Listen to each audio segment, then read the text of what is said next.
Let's bring in Congressman Jim Jordan, chairman of the House Judiciary Committee, who is confident that he has the votes. Is that right? I think if it comes to a vote, if that's what the speaker wants, I think we can get the votes, but you don't need that to move forward. There's all kinds of evidence that warrants moving to this phase of our constitutional duty to do oversight of the executive branch.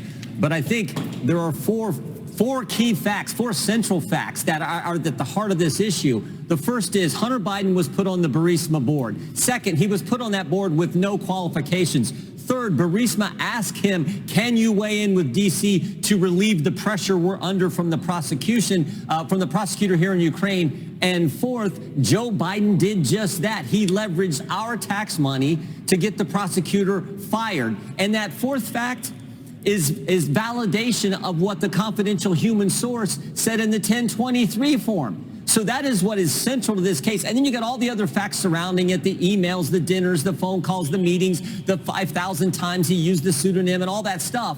But those four central facts are really what this is about. And that's why the speaker has said we're moving to this phase of our constitutional duty to do oversight of the executive branch. But what changes? What more power do you have right now? I'm just reading Andy McCarthy's column, and he says the only thing that changes is the name of the inquiry. You guys were still moving ahead. Do you have more power? Well, if the Speaker of the House, second in line to the President, says we're in an impeachment inquiry phase, I think that means something. I think it will certainly mean something to courts when we get into the inevitable game that's going to play out here, where we want certain documents, we want certain witnesses to be deposed, and the administration says, no, they're going to drag their feet on that. So when that happens, I think that gives added weight to it. And then if we go to a vote, which we're not precluding from happening at all, the Speaker's not said that. If we go to a vote, I think that it gives even more weight to it. But that's the significance, I think, of what the Speaker announced yesterday. Mr. Chairman, what things can you do that you couldn't do before, now with an inquiry determined? Well, I think it ramps up the pace at which we're going to try to get information from the executive branch. And then again, if we end up in court, as is typically the case with these kind of things, I think that helps our position in the courts when we're making our argument. So Democrats are saying, the White House is saying this is extreme politics at its worst. They're saying that Republicans haven't turned up any evidence of wrongdoing. You just went through a lot of the evidence already. Here's what some of the well, I think this is just a clip of John Fetterman making fun of all this, making all a big joke. Watch this. Oh my God, really? Oh my gosh, it's devastating.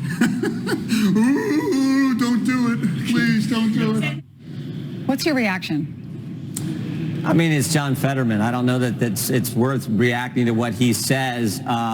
What I know is the facts are, I think, overwhelming for moving into this stage of an investigation. Again, you can just 10% for the big guy. Everyone's confirmed that is Joe Biden. 50% for Pops. That other email, the brand, Devin Archer, a business partner of Hunter Biden, in the deposition under oath said the brand they were selling, the brand was Joe Biden, and on it goes with the facts. The White House's position has changed multiple times. Multiple family members in the Biden family getting paid millions of dollars that went into 20 different companies. So you can go through all the facts, but the four central facts are the one dealing with Burisma. And here's the irony. That is the very thing they went after President Trump for. They went after President Trump for something that wasn't accurate. They said he held up money and got Ukraine to do certain things. Ukraine didn't do anything, and they got the money. But they impeached President Trump for that. Joe Biden leveraged American tax dollars to get certain actions from Ukraine. That's the big irony here. He actually did what they impeached President Trump for. So those four central facts are really what's at issue here, right. And that's what we're going to dig into even more. So I understand because he was concerned about China, he changed his email to a pseudo email. And then you found out and asked the National Archives for about 5,000 separate emails under that name, many of which had CC'd to Hunter. Yeah. How close are you to getting those 5,000 emails? This may be something we have to go to court on too, and I think this phase of the inquiry helps with that if we need to go that route. President Obama has to give some kind of approval on this. It's at the National Archives right now. So Chairman Comer has asked for those. We hope we get those soon. We may have to go to court. And again, if we go to court, I think the fact that the Speaker's announced that we're in this phase will help us in those proceedings. It sounds like, well, you're moving forward with an impeachment inquiry, but no vote yet. What's your message to skeptical members of the Republican Party right now? It sounds like there are a few holdouts. You're going to have a meeting today behind closed doors with the speaker. How do you message to them about why this is important? You lay out the facts. This has always been driven by the facts, by the evidence, and by our duty under the Constitution. So you just lay out the facts. I think the more our members of the House of Representatives, not just Republicans, but all members, I think the more they get abreast of the facts, I think they will say, oh, wow, I see why we need to be in this phase of our oversight duty. What are you suspecting is illegal here that he did? Are you suspecting that he voted for certain policies and pushed certain policies in exchange for money? He told Ukraine, if you don't fire the prosecutor, you're not getting the money. Yeah. That's exactly what they accused President Trump of doing, which he didn't do, and they impeached him over that. He did it, and he did it. Right. Remember, December 4th, 2015, Devin Archer, Hunter Biden are meeting with the head of Burisma, Mr. Zolochevsky, and they called D.C. Now, Devin Archer says, I stepped away. I don't know who they talked to in D.C. Come on. They called D.C., and then 5 days later, the Vice President of the United States, the current President of the United States, goes to Ukraine and starts the process into getting the prosecutor fired. And he bragged about it on camera. Bragged about it on camera, but leverages the money of the people I get the privilege of representing in the 4th District of Ohio to make that happen, which directly benefited his son. That's the heart of this issue, those 4 central facts. So I talked to Shokin. He's the prosecutor that was fired. I watched it. And he said he was investigating Burisma. He did think that Hunter and Archer were up to no good. He did say that Joe Biden made Poroshenko fire him. And then tomorrow, I'm going to talk to Poroshenko and see if I can verify that story. Yep. No, I watched the interview. I think it's important. And understand at the time, our government's policy, that was a turnaround, a quick turnaround of what the State Department and the Obama administration's policy was towards Ukraine. And Joe Biden decides to change it 5 days after D.C. gets a call, according to Devin Archer, under oath, his deposition, gets a call from Hunter Biden and Mr. Zolochevsky.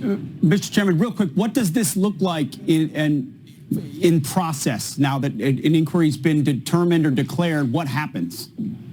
Well, I think, again, as I said, I think we ramp up. Mr. Comer, I think, ramps up the existing committees. There's not a new committee formed or anything like that?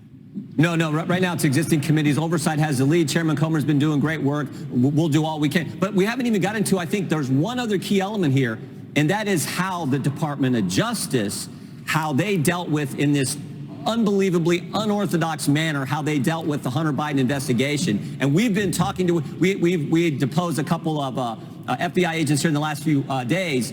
And the things we've learned there, I think, were really important. So we haven't even got into that and the whole how David Weiss handled this thing. I think that'll be important as well. And we're going to continue to dig into that. What about Eric Sherwin? He was the money guy. Are you going to bring him in? Are you going to bring Bobulinski back?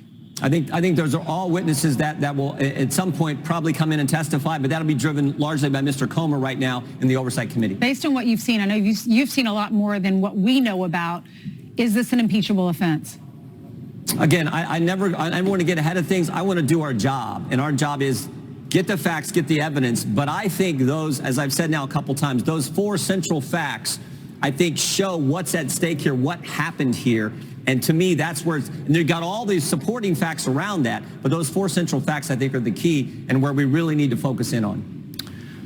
All right, 61% of the country believe the president was involved in his son's business dealings. 42% already believe it was illegal. And that is CNN's poll. So the message is getting through. Well, the White House is sending letters to the press telling them to ramp up scrutiny and say this is all based on a lie. Yeah. The press has got to get in their corner for a change. Remember, this is the same White House who tried to censor, who were just found by the 5th District federal court, that they were censoring American speech. So it doesn't surprise me that they're writing media outlets and telling them what to do. That's been their mode of operation. Yeah, they're hoping since they get to control them again one more time. Yeah. Let's go to the well. Chairman Jim Jordan, thank you very much for your time, sir.